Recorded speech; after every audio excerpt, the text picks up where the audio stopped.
Notre voyage commence sur le chemin de Saint-Jacques-de-Compostelle en Espagne. Depuis des siècles, ceux qui empruntent ce sentier sont en quête de paix, de nature, de spiritualité ou d'histoire. Mais sachez qu'il se décline aussi en fascinante route des vins.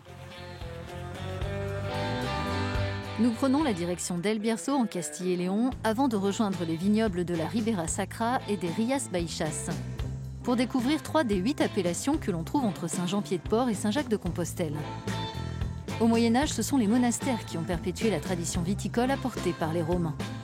Des variétés de cépages et des méthodes d'élaboration du vin remonteraient à cette époque. Au Bierzo, Raúl Pérez est l'un des œnologues les plus connus au monde. Le chemin de Saint-Jacques a un sens particulier pour lui. Il a appelé son premier vin Ultreia, ce que disent les pèlerins pour ce salut. Je n'avais rien quand je me suis lancé dans la production de vin. Tous les jours, je progressais pas à pas. Et ça me faisait penser aux gens qui empruntent le chemin et qui trouvent la force d'arriver au bout. Cette vision du chemin et de ces gens m'a beaucoup aidé. Le mot Ultreia fait référence à cette ténacité, à ce courage qu'il faut avoir pour continuer. Raúl Pérez travaille en harmonie avec la nature en veillant à la laisser s'exprimer. Sa priorité, c'est d'avoir le moins d'influence possible sur les raisins avant d'en faire des vins emplis d'élégance et d'innovation. Je veux être original, créer ma propre interprétation du vin. C'est quelque chose qui me passionne énormément parce que mes vins sont le reflet de toute mon énergie. Son énergie et ses efforts l'ont poussé vers les sommets. Plus de 200 de ses vins apparaissent dans la liste de la prestigieuse revue Wine Advocate de Robert Parker. À 4 jours de marche du Bierzo, nous voici dans les gorges abruptes de la région de la Ribera Sacra. Sur ces terrasses presque verticales, les vendanges font partie des plus périlleuses au monde. Chaque parcelle donne une caractéristique particulière aux raisins qui s'y épanouissent. La technique compte, mais le terroir et la nature jouent pleinement leur rôle. Produire du vin ici nécessite courage et attachement à la tradition. Des qualités que Pedro Manuel Rodriguez cultive. Ce descendant d'une longue lignée de viticulteurs a redécouvert les techniques anciennes. Dans ce tonneau, on fait du vin d'un domaine ancien de manière traditionnelle avec les grappes entières. La vinification se fait avec les tiges et la fermentation avec les levures naturellement présentes sur les raisins. Mais l'une des méthodes ancestrales les plus emblématiques, c'est probablement le foulage au pied.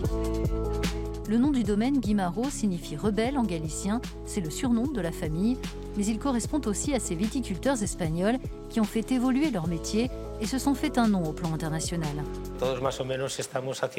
On a tous commencé à faire des vins différents de ceux qu'on faisait avant en Espagne.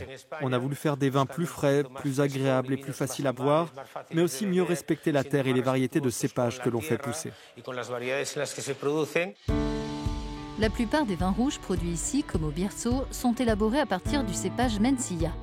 Mais les autres variétés galiciennes, comme le Merenzao et le Sousson, ont été réintroduites pour produire des vins frais et intenses.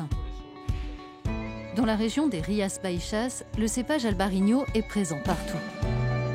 Les vignes poussent en hauteur sur des treillages. La viticultrice Vicky Mareque nous montre une parcelle prête à être vendangée. Les raisins sont petits, dorés, très compacts, avec beaucoup de pépins et une peau épaisse. La maturité est optimale pour vendanger. Le vignoble de Paso de Señorans est rattaché à ce manoir du XVIe siècle acquis par les parents de Vicky Mareque.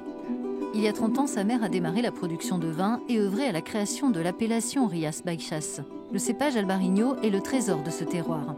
Cette variété est un joyau. Elle a le bon équilibre entre le degré d'alcool et l'acidité, ce qui nous permet de produire de nombreux vins différents. Ils sont élaborés à 100% avec une seule variété. C'est remarquable.